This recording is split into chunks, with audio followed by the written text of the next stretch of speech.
تو قتیبہ بن مسلم کے کلیجے کو ٹھنڈ پڑی اور کیا کہنے لگے، والذی نفسی بیدی،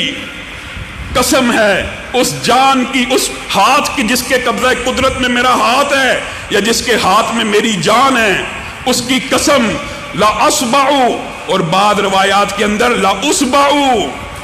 محمد ابن واسع خیر عندی من 100,000 سیف شہیر ومن 100,000 مقاتل تریر۔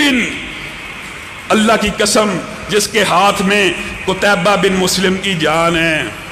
محمد بن واسع کی اٹھی ہوئی ایک انگلی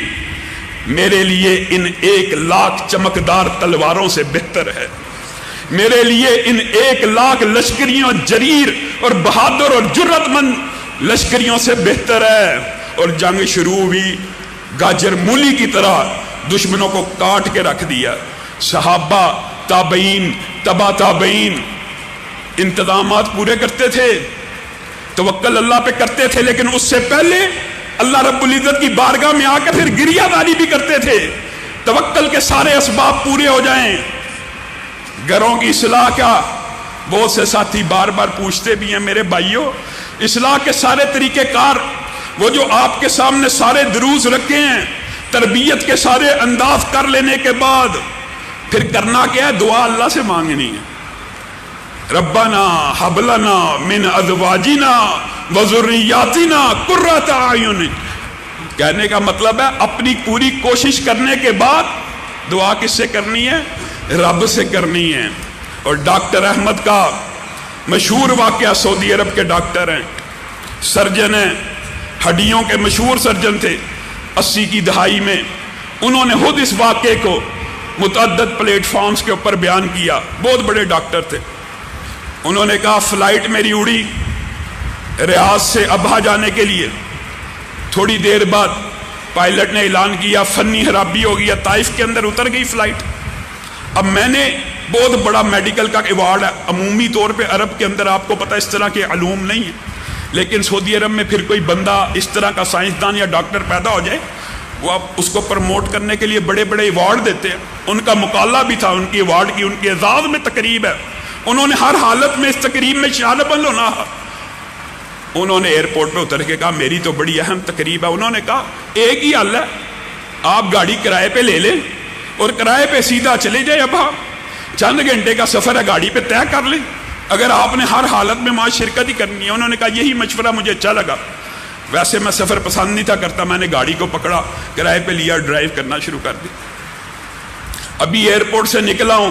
آسمان پہ بادل آ گئے، طوفان آ گیا، مجھے سمجھ نہیں آئی، میں 2 گھنٹے سے ڈرائیونگ کر رہا ہوں، میں راستہ کھو چکا ہوں، کیا دیکھتا ہوں میں روڈ پہچان نہیں پا رہا، کوئی سائن بورڈ نہیں لگا ہوا،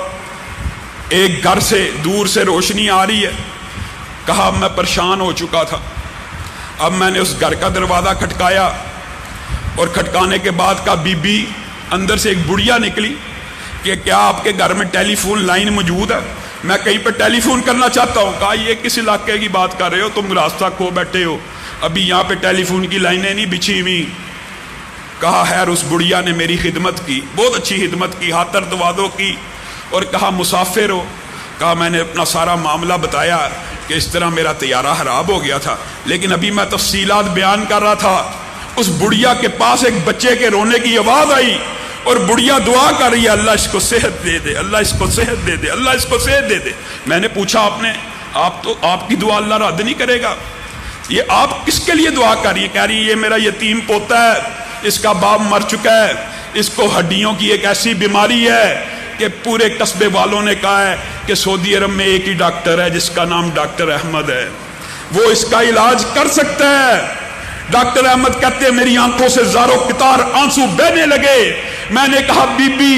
اللہ کی قسم میں ہی ڈاکٹر احمد ہوں، اور اللہ نے کان پکڑ کے مجھے تیرے سامنے پیش کر دیے۔ وہ طیارے کا خراب ہونا، وہ رستے میں طوفان آ جانا، ایک بڑھیا کی دعا اللہ جب سننے پہ آئے پھر یہ نہیں دیکھتا کہ اپنے بندے کی مدد اور ہیلپ کیسے کرنی ہے۔ اسی طرح جعلیات کا ایک واقعہ بیان کر کے اپنی بات کو ختم کروں گا۔ جعلیات کے مدیر نے عبد المالک مجاہد صاحب نے یہ واقعہ اپنی کتاب میں لکھا، اور انہوں نے براہ راست سنا جالیات کا مدیر تھا سعودیہ کا، اس نے خود یہ واقعہ ان کو سنایا کہ ہندوستان کا ایک بندہ تھا، وہ ہمارے ادھر آیا، اس کے اوپر قتل کا شبہ تھا، گرفتار ہو گیا، قتل اس کے کمپنی میں ہوا تھا، اس کو گرفتار کر لیا گیا، سارے شبے اس کے اوپر اس کے ساتھیوں کے اوپر جاتے تھے، لیکن وہ بندہ دل سے یہ جانتا ہے کہ میں قتل میں ملوث نہیں، اگرچہ میرے ساتھی ملوث ہیں یا نہیں، وہ خود اس قتل میں ملوث نہیں تھا، اور ہندوستان کا بندہ تھا، سیکولر اور ملحد ذہن کا، مطلب یہ کہ نہ ہندو تھا، نہ سکھ تھا، نہ عیسائی تھا، نہ مسلمان تھا،